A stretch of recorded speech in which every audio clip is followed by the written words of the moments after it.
Assalamualaikum warahmatullahi wabarakatuh. Halo guys, perkenalkan nama saya Radatul Ismi dengan NIM 2248201160. Di sini saya akan menjelaskan tentang biologi sel dengan materi. Yang pertama ada teori sel, yang kedua ada organisel, dan yang ketiga ada siklus sel. Dengan dosen pengampunya Bapak Hari Ade Saputra, MSI. Selamat menyaksikan. Materi yang pertama adalah tentang teori sel. Teori sel adalah konsep dasar biologi yang menyatakan bahwa sel adalah semua organisme hidup tersusun dari sel, dan sel merupakan unit dasar kehidupan. Teori ini pertama kali dikemukakan oleh Matthias Jakob Sledin dan Theodor Snowden pada tahun 1839. Teori sel juga menyatakan bahwa semua sel berasal dari sel yang sudah ada sebelumnya. Sejarah sel. Sel pertama kali ditemukan oleh Robert Koch pada tahun 1635 sampai 1705 pada sel-sel irisan gabus yang berbentuk kamar-kamar kecil seperti penjara sehingga disebut cella atau kamar kecil. Sejak ditemukan mikroskop oleh Anthony van Leeuwenhoek, penelitian tentang sel berkembang sangat pesat. Menjelang abad ke-20, banyak ditemukan berbagai struktur atau bentukan di dalam sel. Jenis-jenis sel. Sel ada dua, sel prokariotik dan sel eukariotik. Sel prokariotik, sel yang tidak memiliki inti sel seperti bakteri. Kebanyakan prokariota merupakan organisme uniseluler dengan sel berukuran kecil berdiameter 1 hingga 10 dan volumenya sekitar 1-3. Sel eukariotik, sel yang memiliki inti sel seperti sel hewan dan tumbuhan, memiliki nukleus berdiameter sel eukariota biasanya 1 hingga 110 kali lebih besar daripada bakteri. Fungsi-fungsi sel.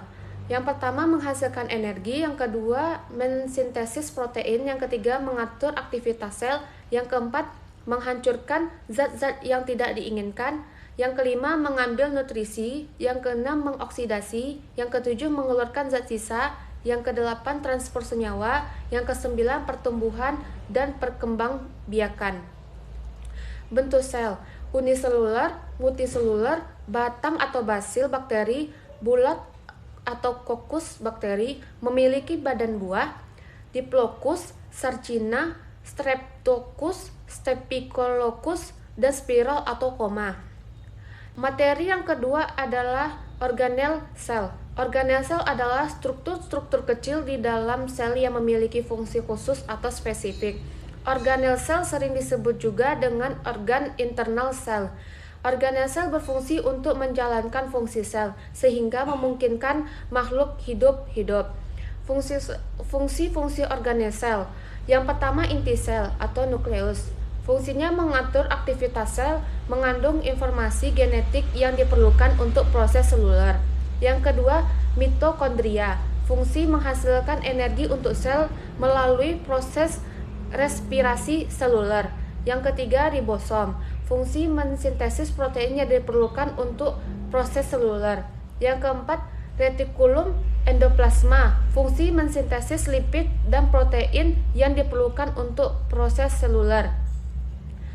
Yang kelima, aparatus Golgi. Fungsi memodifikasi dan mengemas protein yang diperlukan untuk proses seluler.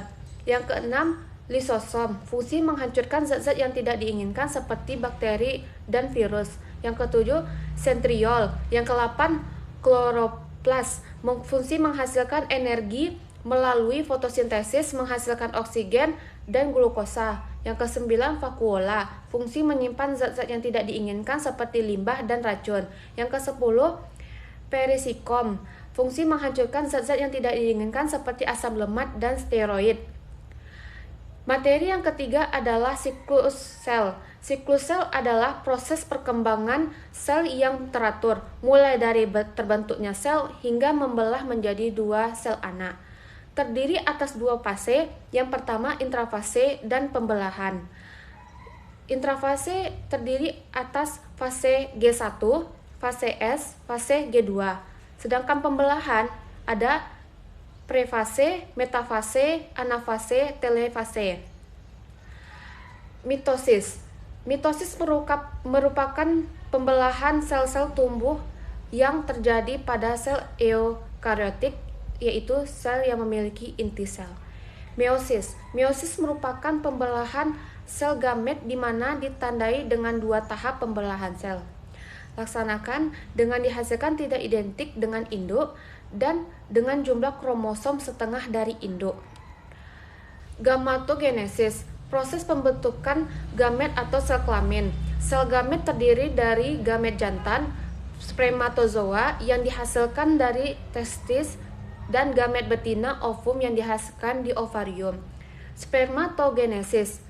Proses pembentukan sel spermatozoa tunggal seperti spermatozoon yang terjadi di organ kelamin gonad jantan yaitu testis, tepatnya di tulubus seminiferus. Oogenesis. Pembentukan sel telur ovum di dalam ovarium. Tahap-tahapnya yaitu pertama, pembentukan bakal sel-sel telur. Yang kedua, primer meiosis. Yang ketiga, badan kutub primer. Dan keempat, ovum. Baiklah, cukup sekian materi yang saya sampaikan. Kurang dan lebih, saya mohon maaf. Terima kasih telah menonton. Assalamualaikum warahmatullahi wabarakatuh.